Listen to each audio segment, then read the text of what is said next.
तर आज आपण राज कराळे हे होलसेलर विक्रेते आज तर यांनी आमच्या चॅनल थ्रू त्यांचा अनुभव सांगण्याचं आम्हाला हे केलं होतं की तुम्ही माझा अनुभव सांगा म्हणे. तर मग त्यांच्याच दुकानावर मी आता हा पॉडकास्ट रेकॉर्ड करायला लागलो. तर आपण जाणून घेऊया राज कराळे यांचं मत. नमस्कार पाटील साहेब, सर्वप्रथम मी तुमचे आभार मानतो की तुम्ही मला व्यक्त होण्यासाठी एक अतिउच्च दर्जाचा प्लॅटफॉर्म प्रदान केला. तुमचे याच्यासाठी मनपूर्वक आभार. तर मित्रांनो, जसं तुम्हाला पाटील साहेबांनी सांगितले त्यानुसार मी माझे प्रेमाचे प्रयोग म्हणजे माझे जे जीवनात माझ्या प्रेमाबद्दल जे काही घडलं त्याच्याबद्दल मी तुम्हाला सांगू इच्छितो.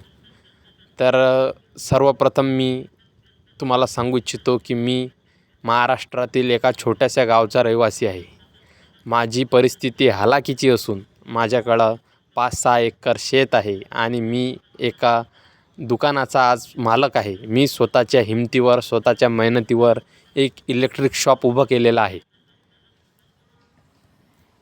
सर, ते तर तुमचा परिचय तर मी सर्वप्रथम दिलाच प्रेक्षकांना, पण आपलं चॅनल हे की ब्रेकअप आणि मुली कसा धोका देता याविषयी सांगणार आहे.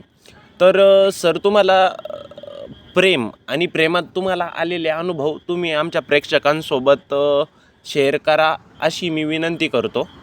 बोला सर. तर बघा, जसं साहेबांनी सांगितलं आहे त्यानुसार प्रेम काय आहे, मला तर सर्वात आधी म्हणजे मी 10व्या-12व्या वर्गात असताना मला याची प्रचिती आली.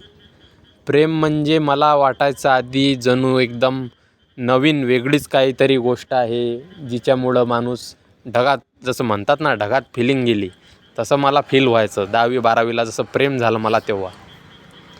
परंतु हे जे सुख आहे हे क्षणिक आहे हे मला आता असं जाणवते. कारण जेव्हा मी 11वी-12वीत तिला बघायचो, तिच्याशी अट्रॅक्ट व्हायचो, तेव्हा मला असं वेगळीच फिलिंग यायची. तर तीच फिलिंग मी तुम्हाला आज मित्रमंडळींत सांगणार आहे. तर माझा सगळ्यात आधी मला प्रेम झालं 10व्या वर्गात. 10व्या वर्गात मला प्रेम झालं. प्रेमात मी एवढा अंधाधुंद झालो की मला माझं काही कळेनासं झालं. मला प्रेम होताच माझे जे काही सवंगडी मित्रमंडळी होते ते दूर होऊ लागले.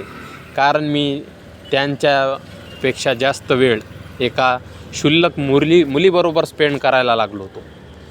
तर हाच असा किस्सा आहे. मला प्रेम झाले, प्रेमात धोका पण मिळाला आणि त्या धोक्यातूनच आज मी एक इलेक्ट्रिक शॉपचा मालक झालो. आणि आज माझ्याकडं मी माझं स्वतःचं आणि माझ्या परिवाराचं पोट सांभाळू शकेल एवढी माझी कमाई करतो. तर मी आज स्वावलंबी आहे, मी माझ्या पायावर आज उभा आहे. याचे कारण म्हणजे खरं तर मी एक प्रकारे त्या मुलीलाच मानतो. कारण ती जर मला सोडून गेली नसती तर मी आज या दुकानाचा मालक झालो नसतो. तर हे होण्याच्या मागं तिचा सगळ्यात मोठा अभूतपूर्व वाटा आहे, हे असं मला कधी मनातून वाटतं. सरांचा टर्नओव्हर सांगायला मला इथं म्हणजे कौतुक करावंसं वाटतं सरांचं, कारण की सरांचा टर्नओव्हर 3.5 कोटीच्या घरात पोहोचलेला आहे आज.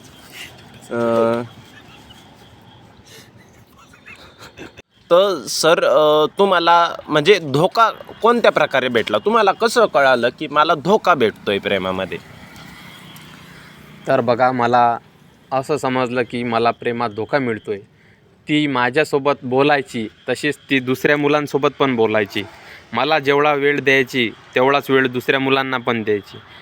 आणि त्याचमुळं म्हणजे आधी तर आम्ही मित्रमैत्रिणीसारखे होतो, पण नंतर मला हळूहळू तिच्याशी प्रेम व्हायला लागलं. ते म्हणतात ना, फिकर कर जता मत, प्यार कर दिखा मत, तू चाहता है ना दोस्ती बनी रहे, प्यार कर दिखा मत. तसेच प्रकारे माझी परिस्थिती झाली होती. आणि ती म्हणजे तिने मला धोका नाही म्हणता येणार, धोका दिला. तर ते म्हणजे एकतर म्हणा तुम्ही की जेव्हा तुम्हाला बागेत तुमच्यापेक्षा चांगलं फूल दिसतं तर तुम्ही तेच फूल निवडता. नाही, जसं तुम्हाला कसं कळालं की ती तुम्हाला फसवत आहे, इतर मुलांसोबत बोलत आहे? तर बघा, माझ्याजवळ साधारणपणे 12वी झाल्यानंतर एक मोबाईल आला. मोबाईलवर आमचे कॉल वगैरे सुरू झाले. तर मला ती होल्डवर ठेवून दुसऱ्या मुलांसोबत बोलायची. डायरेक्ट बोलायची, न लपवता. न लपवता बोलायची. आणि बोलायची की माझा मित्र आहे, माझा भाऊ आहे, माझा चुलत भाऊ आहे, माझा मामभाऊ आहे. अशा प्रकारचे नखरे तिचे चालत होते. तर त्यातच मला समजलं की ही आपल्याला फसवते. नाही, कदाचित असू शकतो ना त्यांचा तिचा भाऊ तो. तर मग